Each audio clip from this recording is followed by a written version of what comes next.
Hello. Thank you for joining me for Rag Rugs by Erin.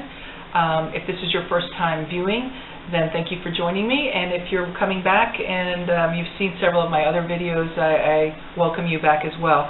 If this is your first rag rug video, I would recommend you possibly look at my oval rag rug. It's a little simpler video than this, and most of my rugs are geared towards beginner. This one is going to be a little bit geared towards someone who's already done a little crocheting or has made other rag rugs.